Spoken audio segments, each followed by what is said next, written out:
Bonjour à toutes et à tous, soyez les bienvenus à l'écoute d'RFI, Radio France Internationale. En direct de Paris, il est 18h. Le journal en français facile. Adrien Delgrange. Vendredi 17 juillet, voici les titres de cette édition. De nouvelles manifestations sont prévues ce soir en Ukraine. Des rassemblements populaires pour dénoncer le changement de ministre de la Défense voulu par le président Zelensky. Le futur Premier ministre britannique, Andy Burnham, a été élu aujourd'hui à la tête du Parti travailliste. Sur le continent africain, Macky Sall, l'ancien président sénégalais, reçu d'un instant à l'autre par l'actuel président sénégalais. Et puis enfin, à 2 jours de la finale de la Coupe du Monde de football à New York, si les supporters argentins et espagnols se mobilisent déjà, les New-Yorkais semblent détachés de cette frénésie, semblent se désintéresser du match. Reportage à la fin du journal. Les manifestations continuent pour le 2e jour d'affilée en Ukraine. Manifestations contre le renvoi, contre le limogeage du ministre de la Défense, Mikhailo Fodorov, une personnalité très appréciée de la population ukrainienne. Ces rassemblements sont rares en période de guerre car la loi interdit normalement les manifestations. Sofia Katsenkova, cette crise pourrait-elle faire baisser la popularité du président Volodymyr Zelensky, qui est depuis longtemps l'un des dirigeants les plus soutenus dans le pays? Le président ukrainien venait pourtant de retrouver des couleurs dans les sondages portés par les récents succès militaires de l'Ukraine après avoir été fragilisé par plusieurs scandales de corruption au sein de son propre gouvernement. Selon Ivan Gorma, professeur de sciences politiques à Kiev, le départ de Mikhailo Fodorov pourrait être une erreur politique pour Volodymyr Zelensky. Le président Zelensky s'est tiré une balle dans le pied. D'ailleurs, lors des derniers sondages au printemps, sa cote de popularité a remonté, mais je suis certain qu'il faudra s'attendre à un recul lors des prochains sondages. Pour le politologue, ces manifestations sont aussi le signe que la démocratie reste vivante. Malgré la guerre, une partie de la population refuse de se taire lorsqu'elle estime qu'une décision menace l'intérêt national. Ruslan Bortnik, expert de politique ukrainienne, partage le constat d'un coup politique, mais il en relativise la portée.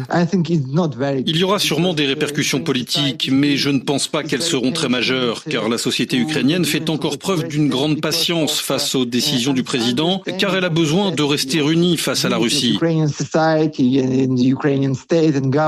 La guerre continue donc de protéger Volodymyr Zelensky d'une chute brutale dans les sondages, mais ces manifestations révèlent une tendance, celle d'une population toujours unie face à Moscou, mais de moins en moins disposée à accepter sans réagir les choix du président. La guerre au Moyen-Orient, Bahreïn, le Koweït et le Qatar ont affirmé aujourd'hui avoir fait face à de nouvelles attaques iraniennes, dont l'une a visé une centrale électrique au Koweït.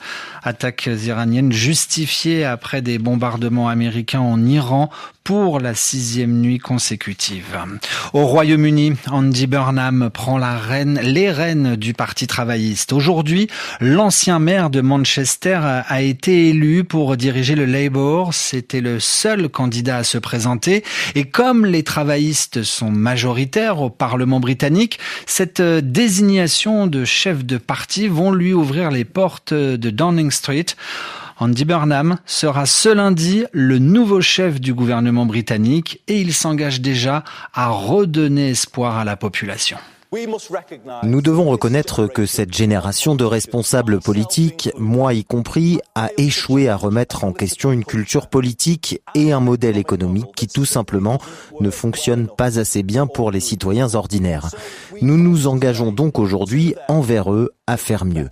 Alors que j'accepte l'honneur de diriger ce parti, je n'ai pas encore arrêté de décision quant à la composition de l'équipe dirigeante. Mais je le ferai bientôt.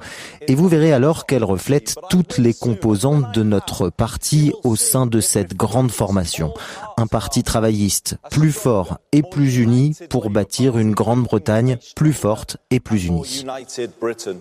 Andy Burnham va succéder au Premier ministre britannique Keir Starmer en début de semaine prochaine. RFI à Paris, 18h05.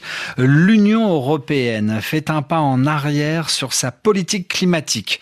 Bruxelles propose d'assouplir, d'alléger les règles sur les quotas carbone. Ces quotas carbone qui obligent les entreprises les plus polluantes à payer pour leurs émissions de CO2, pour les gaz qu'elles rejettent. L'objectif est d'encourager les entreprises à moins polluer. Mais les entreprises européennes disent qu'elles sont désavantagées, défavorisées face à leurs concurrentes chinoises et américaines qui ne paient pas cette taxe. L'Union européenne a donc décidé de réduire ses exigences. Concrètement, les 8000 entreprises les plus polluantes pourront rejeter du CO2 en payant moins cher pour une période plus longue que prévu. Pour Aurélie Brunstein, responsable des industries lourdes au réseau Action Climat, cette décision est un recul important. Ce qu'on constate aujourd'hui, c'est que la Commission européenne a choisi de privilégier la compétitivité de l'industrie au détriment du climat, alors que l'Europe vient de subir sa 3e vague de chaleur. On fait face à un nouveau recul grave. L'Union européenne risque de ne pas atteindre ses objectifs climatiques à moyen et à long terme. Le risque, c'est que la pression qui a été mise sur l'industrie, elle se reporte sur d'autres secteurs que sont les transports, l'agriculture ou encore le bâtiment et le chauffage, et sur lesquels il est encore plus difficile de demander actuellement des efforts aux citoyens. Propos recueillis par Pierre Olivier. Une saison des incendies, malheureusement, et également au Canada, où plus de 200 feux sont hors de contrôle à l'heure actuelle, en particulier dans la province de l'Ontario, dont les fumées poussées par le vent sont respirées par des millions d'habitants dans le nord-est des États-Unis. Les incendies dans cette province n'ont causé pour l'heure aucune victime, mais plusieurs villages isolés ont dû être évacués. Les journaux. En français facile. En français facile. Il vient chercher le soutien du président sénégalais pour espérer diriger les Nations Unies et remplacer l'actuel secrétaire général Antonio Guterres. L'ancien président sénégalais Macky Sall est en campagne pour le poste de secrétaire général de l'ONU. Il vient d'arriver à Dakar. Il a quitté l'aéroport pour être reçu d'un moment à l'autre par l'actuel président sénégalais Bassirou Diomaye Faye.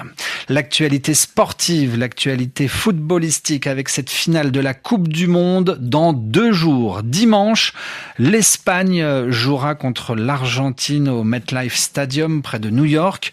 Les supporters des 2 équipes sont déjà en route. Des milliers de fans arrivent à New York pour vivre cette finale très attendue. Un match d'ailleurs en présence du président américain. Donald Trump sera sur la pelouse dimanche pour remettre le trophée. En revanche, chez les New-Yorkais, l'ambiance reste plutôt calme. Pas de grande effervescence dans les rues. Difficile même pour notre reporter dans les rues de New York de rencontrer des amateurs du ballon rond. Cédric de Oliveira. Hormis Times Square, épicentre du foot depuis le début de la Coupe du Monde, difficile de croiser des gens portant des maillots de telle ou telle sélection. William promène plutôt fièrement son labrador dans les rues de Manhattan et lorsqu'on lui demande quelle sera l'affiche de la finale, il n'est pas complètement sûr de lui. Eh bien, je crois que tout le monde a entendu parler de l'Argentine, de l'Espagne aussi. Je sais pas trop ce qui se passe avec l'Espagne, mais je crois que c'est tout ce que je sais. Espagne-Argentine, c'est bien ça. Lamine Yamal contre Lionel Messi, des stars mondiales, mais 2 rues plus loin, Conrad n'a pas l'air non plus très emballé. La finale à New York, oui, mais ça ne m'intéresse pas. Je n'ai même pas regardé un match jusqu'à maintenant. Là, peut-être que je le ferai pour la finale, parce que c'est la finale. Peu importe qui gagne, je suivrai le match juste pour le spectacle. Il faut attendre la 12e personne interrogée. On a compté, cette fois à Brooklyn, pour croiser un fan de soccer. Joseph regarde un peu le championnat anglais et il a une préférence pour le vainqueur. Je crois que je préfère l'Argentine. Messi est un grand joueur. J'aime bien la façon dont l'équipe attaque. Elle rend le jeu plus amusant. Je vais regarder le match. Même avec détachement, les New-Yorkais devraient donc jeter un œil sur l'événement sportif le plus suivi de la planète. En 2022, la finale entre la France et l'Argentine avait été suivie par 1,5 milliard de personnes. Cédric de Oliveira, New York, RFI. Espagne-Argentine, finale de la Coupe du Monde de football, à vivre en direct sur les antennes africaines d'RFI. La petite finale, elle, opposera la France à l'Angleterre samedi soir. à Miami. Le café du mondial est à suivre si vous aimez l'actualité footballistique avec toutes nos équipes. RFI à Paris, 18h10.